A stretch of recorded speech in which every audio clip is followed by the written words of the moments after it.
तो hello guys, today we will study physics and thermodynamics. तो thermodynamics में कुछ एजम्पशंस होते हैं। केटीजी सारे गैसेस हैं अंदर में। तो केटीजी का जो एजम्पशन है, all particles moving in random direction, all particles moving in random direction. सारे पार्टिकल्स का रैंडम डायरेक्शन में मूवमेंट हो रहा है। तो पहला रैंडम डायरेक्शन में मूवमेंट, रैंडम डायरेक्शन। दूसरा, पार्टिकल्स के बीच में कोई भी अट्रैक्शन नहीं, no attraction,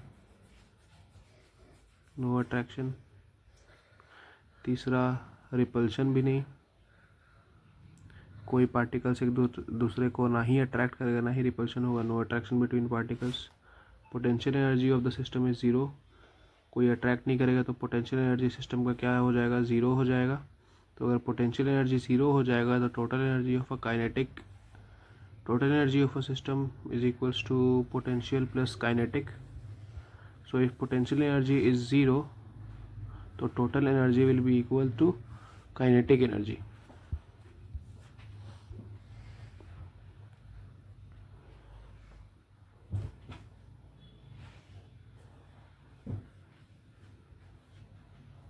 total energy will be equal to kinetic energy.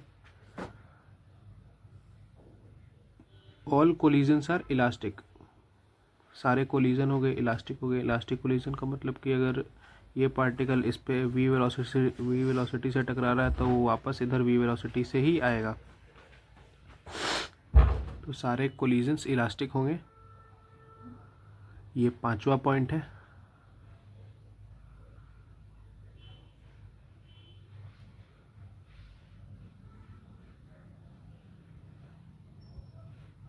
Collisions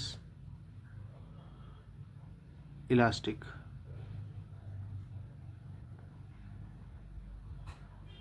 और इलास्टिक कोलिजन में बता दूं मैं आपको, उसमें कोफिशिएंट ऑफ रेस्टिट्यूशन 1 होता है। कोफिशिएंट ऑफ रेस्टिट्यूशन की वैल्यू हम लोग 1 लेते हैं, यानी कि v2 minus v1 upon u2 minus u1 की वैल्यू हम लोग 1 लेते हैं। ये क्या होता है, वेलोसिटी ऑफ सेपरेशन। ठीक है, तो इसकी वैल्यू हम लोग 1 लेते हैं। कोलिजन हम लोग का इलास्टिक होता है। ठीक है,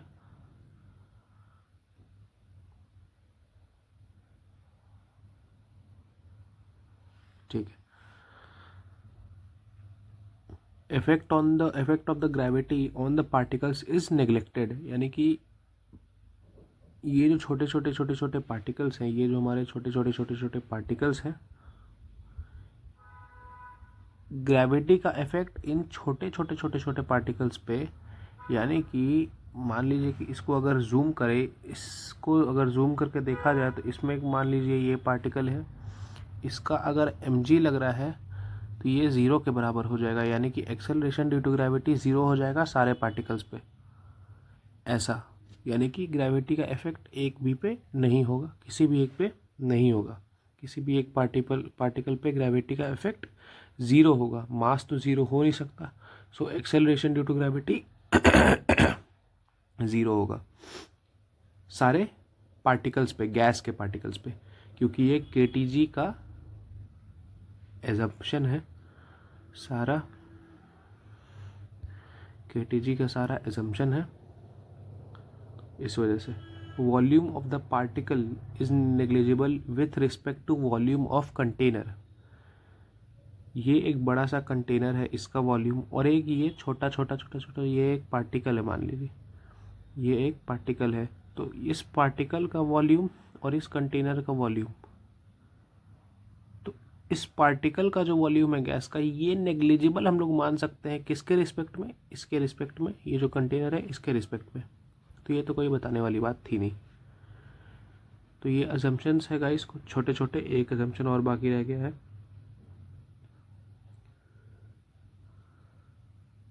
कि रियल गैस जो है वो आइडियल गैस की तरह बिहेव करेगा at high temperature. Real gas ideal gas की तरह बिहेव करेगा एट हाई टेम्परेचर। ठीक है। तो ये कुछ सारे एजम्पशन थे, इनको मैं जल्दी जल्दी इसलिए ख़त्म कर दिया क्योंकि ये सारे बस एजम्पशंस हैं और इन्हें हमको मान के चलना है इस चैप्टर में। तो इसी वजह से बस ये जल्दी जल्दी मैं ख़त्म करवा दिया। इसके अच्छे से नोट्स आपको हैंड रिटन आपको मिल जाएंगे डिस्क्रिप्शन में, ठीक है। ये सारे केटीजी के एजम्पशंस थे, ठीक है। और एक फॉर्मूला आता है आइडियल गैस का। आइडियल गैस का एक फार्मूला आता है, तो उसे हमें याद रखना है इस चैप्टर में।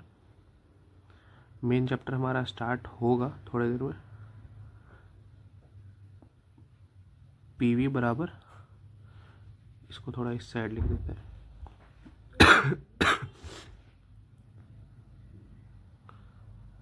आइडियल गैस की जो इक्वेशन है, आइडियल गैस की जो इक्वेशन है वो है पीवी बराबर एनआरटी।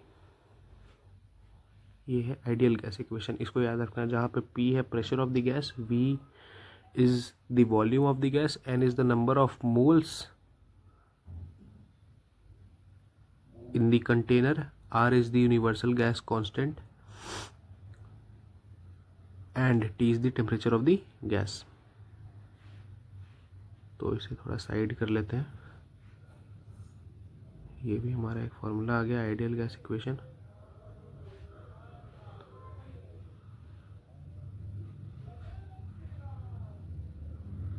आइडियल गैस इक्वेशन एक ये हमारा आ गया, ठीक है। ये हमारा आइडियल गैस इक्वेशन आ गया, ठीक है। अब कुछ फॉर्मूला है, कुछ डेटाज है जो हमें याद रखने पड़ेंगे, ठीक है। कुछ फॉर्मूलाज हैं, कुछ डेटाज हैं जो हमें याद रखने पड़ेंगे, ठीक है।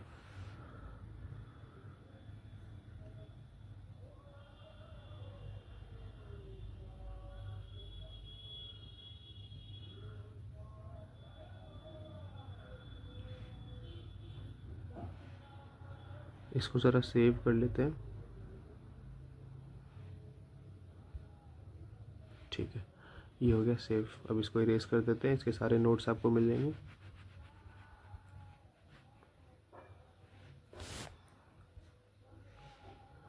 अब कुछ हमारे पास डेटा है जो आप लोग को याद रखने पड़ेंगे, जैसे कि अगर मान लीजिए कि हमारे पास 10 गैस के पार्टिकल्स है, हमारे पास 10 गैस के छोटे छोटे छोटे छोटे पार्टिकल्स हैं। सबकी स्पीड जो है ना, मान लीजिए सबकी स्पीड रिस्पेक्टिवली दी हुई है ऐसे 2 3 4 2 5 10 2 4 1, और ये सारे मीटर पर सेकंड में दिए हुए हैं।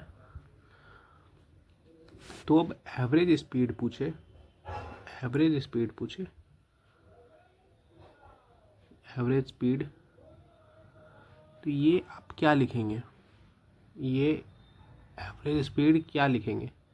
तो ये मैकेनिक्स जैसा इधर नहीं चलेगा, ये इधर मैकेनिक्स जैसा नहीं चलेगा कि average speed total distance upon total time. Average यानी कि मीन स्पीड निकालना है यहाँ पे। एवरेज का मतलब यहाँ पे मीन स्पीड निकालना है।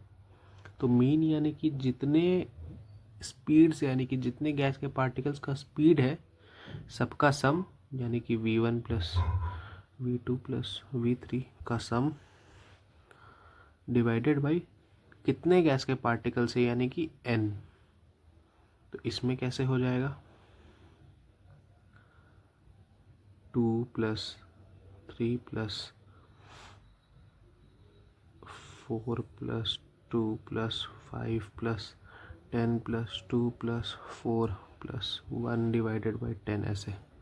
तो इसका जो भी आंसर आएगा वो हमारा एवरेज स्पीड आ जाएगा, ठीक है।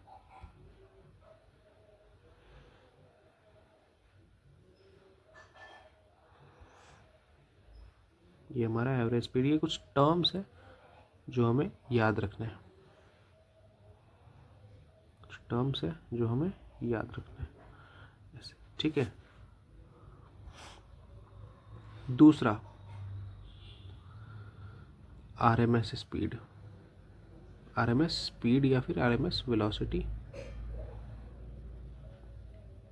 जो होता है root mean square velocity, means root यानी कि रूट लगा होगा, मीन स्क्वायर, स्क्वायर का मीन यानी कि वेलोसिटीज़ के स्क्वायर का मीन, यानी कि इतनी ये सारी जो हमारी वेलोसिटी दी हुई है ये इनके स्क्वायर का मीन, यानी कि 2 का स्क्वायर प्लस सारी वेलोसिटीज़ का पहले स्क्वायर कर देंगे ऐसे, अगर वेरिएबल वाइज दिखाना चाहे तो ऐसे v1 square plus v2 square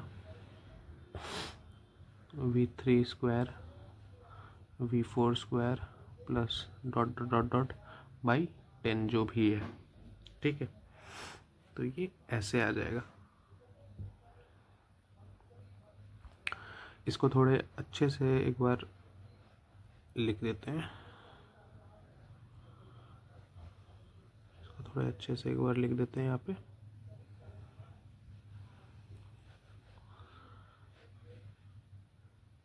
v1 का स्क्वायर प्लस v2 का स्क्वायर प्लस v3 का square plus dot dot dot by 10, total कितने नंबर ऑफ पार्टिकल्स, यानी कि 10 नहीं, यहाँ पे हो जाएगा n। ये मैं धीरे धीरे इसलिए बता रहा हूँ क्योंकि इसको डाइजेस्ट करने के लिए थोड़ा सा टाइम चाहिए, ठीक है, तो इसीलिए इसको बता रहा हूँ। तो ये तो आरएमएस वेलोसिटी आ जाएगा,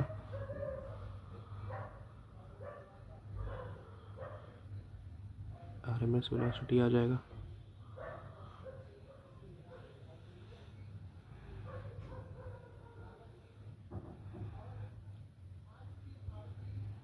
ठीक है, तो इसको ऐसे लिख सकते हैं। तो वही जितने पार्टिकल्स है पहले 2 का स्क्वायर, 3 का स्क्वायर, 4 का स्क्वायर, 2 का स्क्वायर प्लस 5 का स्क्वायर प्लस 10 का स्क्वायर प्लस 2 का स्क्वायर प्लस 4 का स्क्वायर प्लस 1 का स्क्वायर डिवाइडेड बाई 10 का ओ अंडर रूट, ये ऐसे ये आ जाएगा, ठीक है। अब most probable 3, V most probable, most probable means कौन सी ऐसी स्पीड है, मेरे वर्ड्स पे आप लोग ध्यान दीजिएगा, कौन सी ऐसी स्पीड है जो लगभग पार्टिकल्स के पास है, कौन सी ऐसी स्पीड है जो ऑलमोस्ट पार्टिकल्स के पास है, जो ज़्यादा से ज़्यादा पार्टिकल्स के पास है। तो बाय ऑब्जर्वेशन 2 मीटर पर सेकेंड ऐसी स्पीड है जो कि लगभग पार्टिकल्स के पास है, ठीक है। इन सब का एक फॉर्मूला होता है, फॉर्मूला भी मैं आपको दे दूंगा, ठीक है।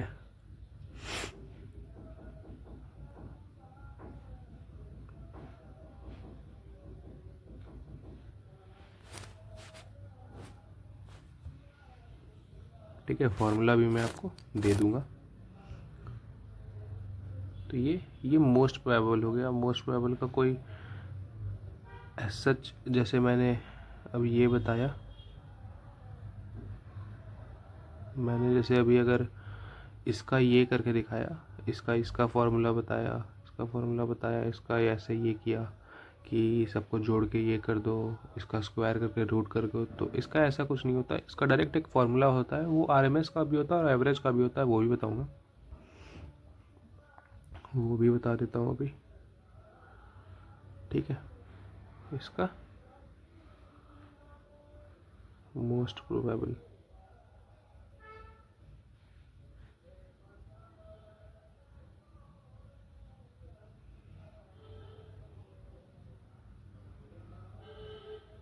इसको थोड़ा सा ऊपर कर देते हैं, ठीक है।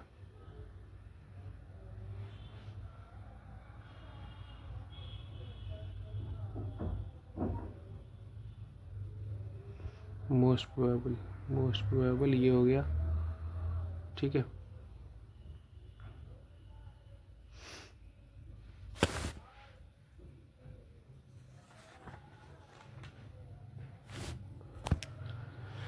अब हमारे पास इनके फॉर्मूलाज आ जाएंगे, ठीक है।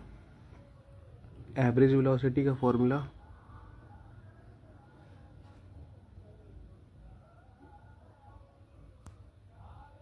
एवरेज वेलोसिटी, अगर एवरेज मैंने जैसे आपको बताया कि मीन वेलोसिटी निकालनी है तो v1 plus v2 plus v3 plus v4 divided by n, ऐसे प्लस में जितने भी हैं, तो इन सबको अगर आप ऐड करना चाहोगे, इन सबका अगर एवरेज वेलोसिटी निकालना चाहोगे तो ये आ जाएगा ज़ीरो के इक्वल हो जाएगा एवरेज वेलोसिटी।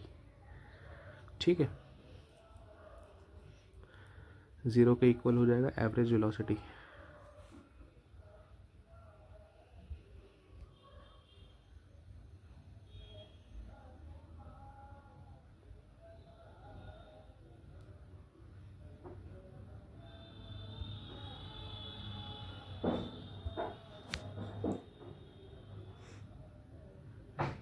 एवरेज स्पीड की बात कर लें, एवरेज स्पीड की बात कर लें तो ये हो जाएगा 8/π/RT/m।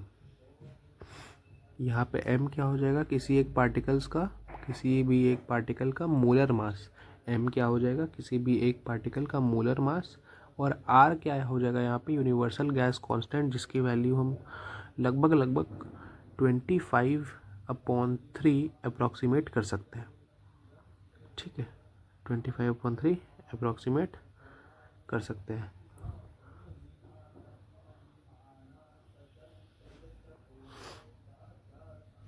तो इसको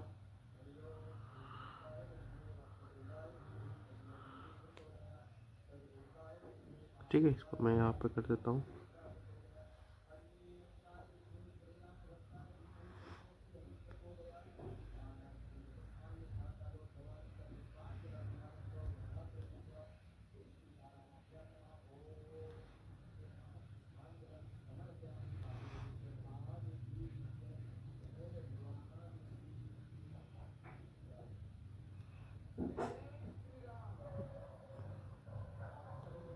एट बाई पाई RT/m इसका ये फॉर्मूला हो जाएगा।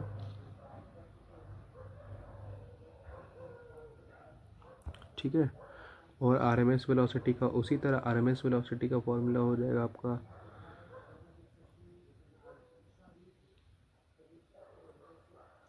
3RT/m। एवरेज वेलोसिटी का 8/π/RT/m और इसका RMS वेलोसिटी का 3/π/RT/m हो जाएगा, जो कि 3/π, सॉरी पाई नहीं आता इसमें, पाई नहीं आता, सिर्फ 3RT/m हो जाएगा, √ओवर 3RT/m, √3 ये RMS का हो गया।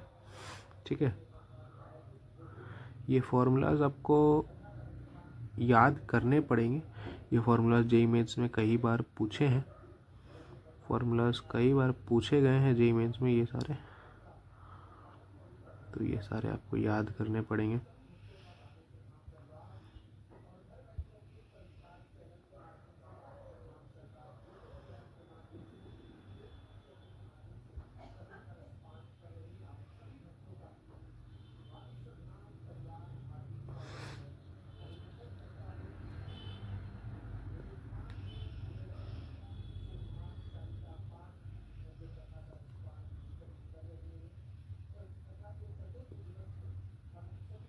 इसको थोड़ा ऊपर कर देते हैं, इसको थोड़ा इस साइड कर देते हैं। ठीक है, और मोस्ट प्रोबेबल का होता है 2RT/m, 2RT/m।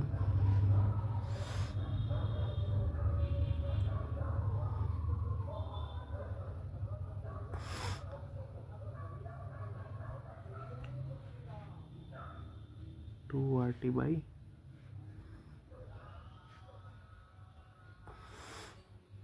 RT/m।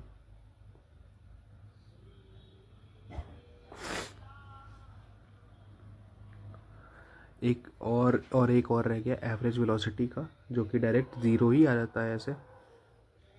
ये तो एवरेज स्पीड था, इस पर वेक्टर नहीं लगाया तो स्पीड है, वेक्टर यानी कि डायरेक्शन के साथ। तो average velocity is equals to v1 plus V2 plus V3 plus dot dot dot by n, ये आ जाएगा 0। ये 0 अप्रॉक्स आ जाता है। तो ये आप लोग को फॉर्मूलाज कुछ याद रखना है। जेईई मेंस ने डायरेक्ट पूछे भी हैं, जेईई मेंस में ये सारे फॉर्मूला डायरेक्ट पूछे भी हैं।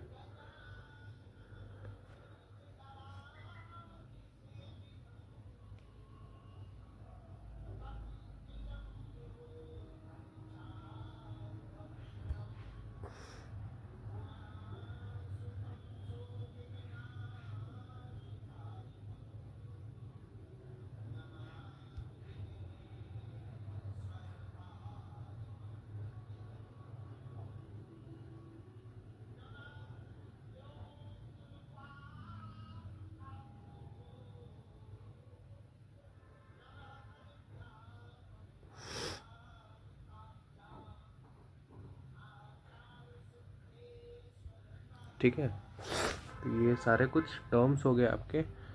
तो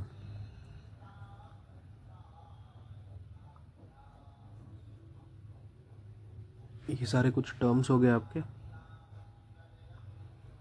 जो पढ़ने रहते हैं, समझने रहते हैं। और ये सारी ये जो वैल्यूज़ हैं 8 बाई, जो कि एवरेज स्पीड की निकल के आती है 8 by pi R T by M, two R M S speed की velocity, R M S velocity आती है root over of 3 R T by M, most probable velocity आती है 2 आर टी बाई एम, और एवरेज वेलोसिटी 0 आती है।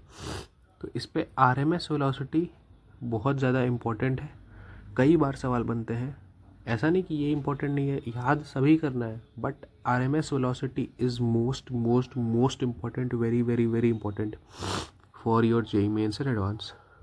Advance is unpredictable भाई, मतलब कि एडवांस में कुछ भी पूछ सकता है। तो एडवांस के लिए आपको सारे चीज़ के लिए प्रिपेयर रहना है।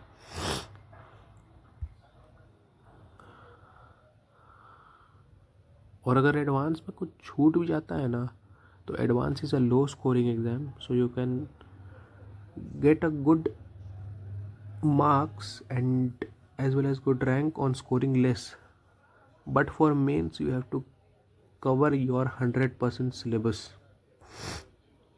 If not 100, then 90% syllabus you have to cover for your mains. Advance वाला कुछ भी पूछ सकता है, और मेंस के लिए ये ज़्यादा इम्पोर्टेंट है। मेंस भी पूछ सकता है, तो ऐसे कोई ये नहीं है, लेकिन पूछे जा रहे हैं कई सालों में। और इनमें एक इनइक्वालिटी भी पूछी गई है, जो कि बता देता हूँ मैं आपको। एक इधर velocity R M S velocity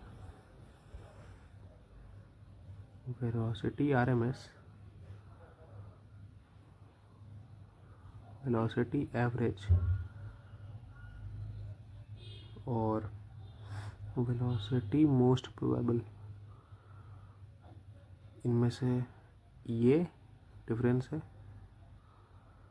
ये डिफरेंस है, ये डिफरेंस है। ये आपको याद रखना है। याद रखने का ट्रिक भी है, R A M, Ram ji का नाम, भगवान जी का नाम से हमें ये याद हो जाएगा। आर ए एम, आर से आर एम एस, ए से एवरेज, एम से most probable, trick is Ram. ठीक है, तो इसको भी मैं सेव कर लेता हूँ। ठीक है, अब बढ़ते हैं अब एक आध सवाल देख लेते हैं। इस पर एक क्वेश्चन देख लेते हैं, क्वेश्चन की वजह से समझ लेते हैं। फाइंड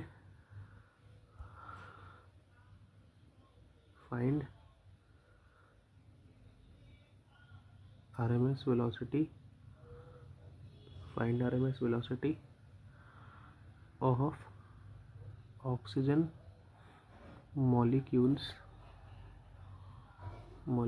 at 27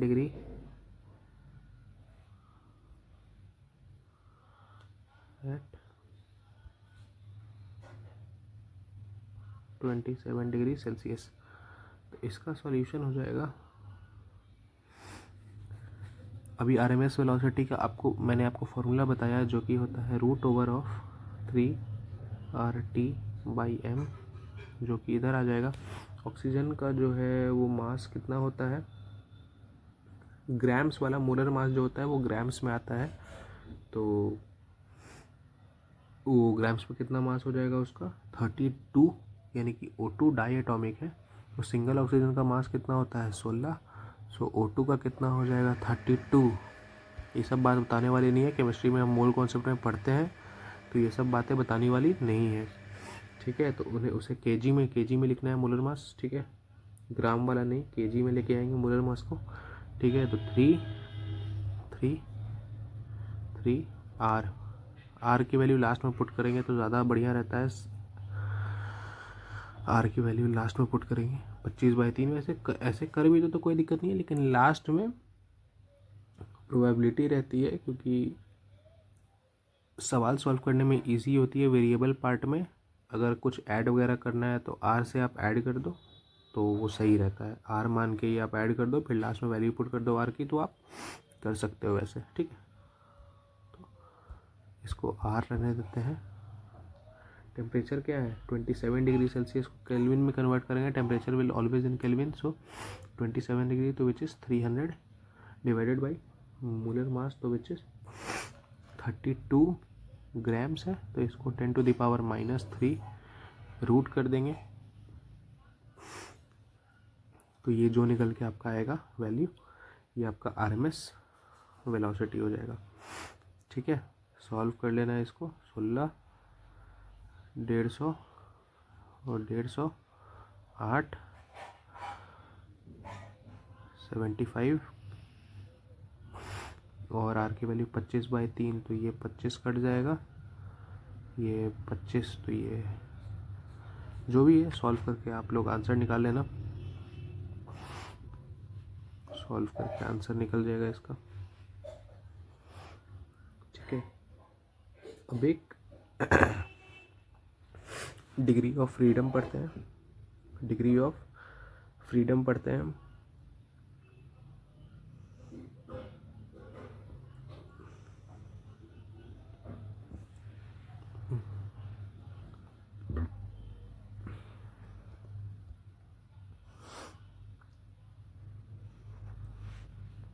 एक नया article, degree of freedom,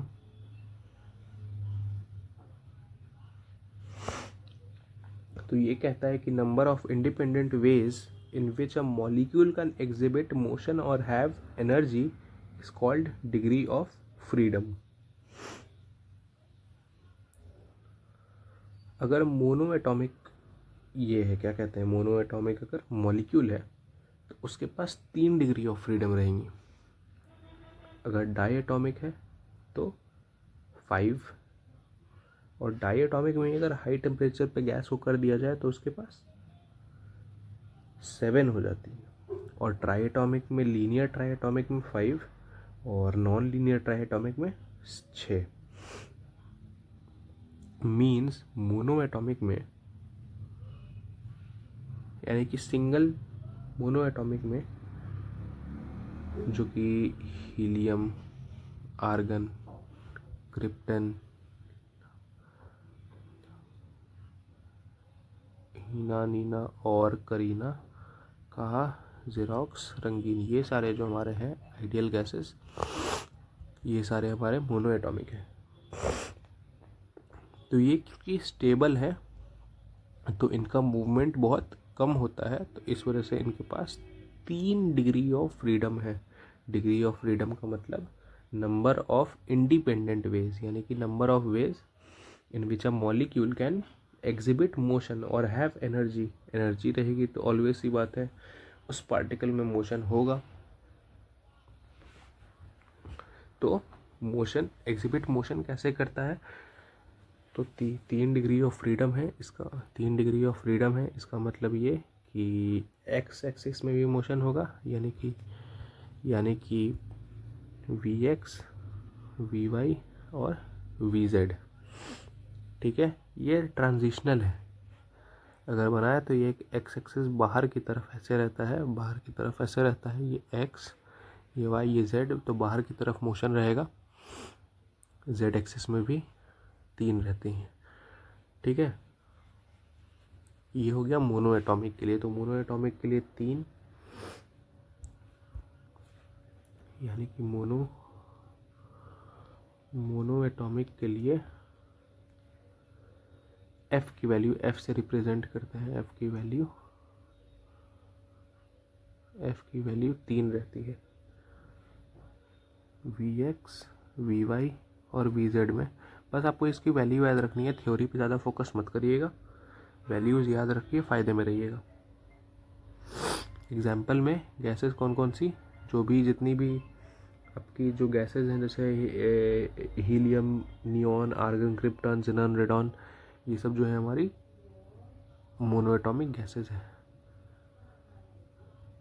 Neena, argon, krypton, xenon, ये सारी जो हमारी गैसेस हैं, ये सारी मोनोएटॉमिक गैसेस हैं। इनके लिए डिग्री ऑफ फ्रीडम यानी कि f की वैल्यू 3 रहती है। ठीक है, अब बात करते हैं डायटोमिक की। डायटोमिक की अगर हम बात करें तो डायटोमिक में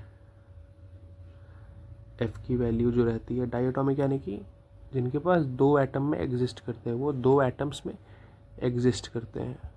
अब पता नहीं भाई केमिस्ट्री का क्या हाल है मेरा, लेकिन जिनके पास ऐसे जो डायटोमिक फॉर्म में एग्जिस्ट करते हैं, O2, N2, H2, like these types of gases are diatomics. ठीक है, तो डायटोमिक के लिए डिग्री ऑफ फ्रीडम क्या रहता है हमारा, F इज इक्वल्स टू 5। तो इनके पास भी वही रहता है, क्योंकि ये डाई एटॉमिक रहते हैं, तो इनके पास एक रोटेशन, जैसे 3 तो इनके पास रहेगा ही रहेगा, Vx, ये थोड़ा बड़ा लिख दिया मैंने,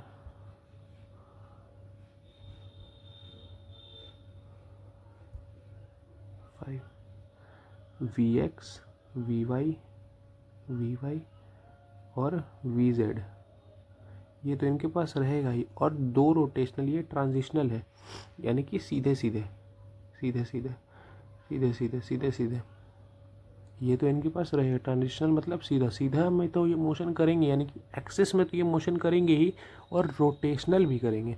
तो इनके पास 2 रोटेशनल और आ जाएगा। रोटेशन में अगर मोशन हो रहा है, अगर रोटेशन मोशन हो रहा है, तो उसके वेलोसिटी को, सर्कुलर जो वेलोसिटी होती है, उसको हम लोग ओमेगा से रिप्रेजेंट करते हैं, ओमेगा एक्स और ओमेगा वाई में। ठीक है,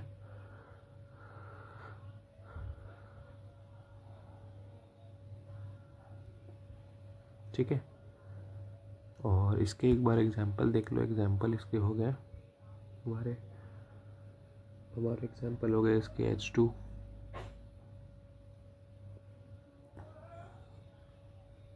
O2। तो ये हमारी हो गई मोनो एटॉमिक और डाई एटॉमिक। वैसे ही ट्राई एटॉमिक में लीनियर के लिए हो जाएगा डिग्री ऑफ फ्रीडम में f की वैल्यू जो हो जाएगी हमारे लिए 5, और नॉन लीनियर में हो जाएगी,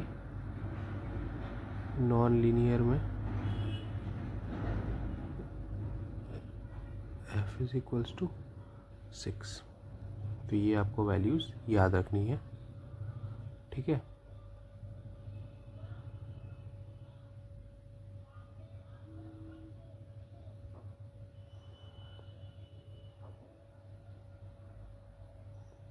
ठीक है, लर्न करिए जो मैंने सारी टर्म्स बताई हैं उसको, mono atomic, di atomic, tri atomic, RMS speed, most probable speed, उसके सारे वैल्यूज़ को अच्छे से डाइजेस्ट करिए। ये सारे वैल्यूज़ को डाइजेस्ट करने में आप लोग टाइम लीजिए। फिर कल का जो लेक्चर होगा उसमें जो हम लोग मेन पार्ट पे आ जाएंगे, इस मेन पार्ट पे आ जाएंगे इस चैप्टर के, जो कि KTG एंड थर्मोडायनेमिक्स का मेन पार्ट है। तो आज के लिए इतना ही। तो फिर कल स्टार्ट करेंगे हम लोग वर्क डन बाय गैस से, तो उसके टॉपिक स्टार्ट करेंगे। तब तक के लिए अगर वीडियो अच्छा लगा हो, आपको समझ में आया हो, एक्सप्लेनेशन अच्छा लगा हो, तो आप लोग लाइक, सब्सक्राइब और शेयर ज़रूर कीजिए।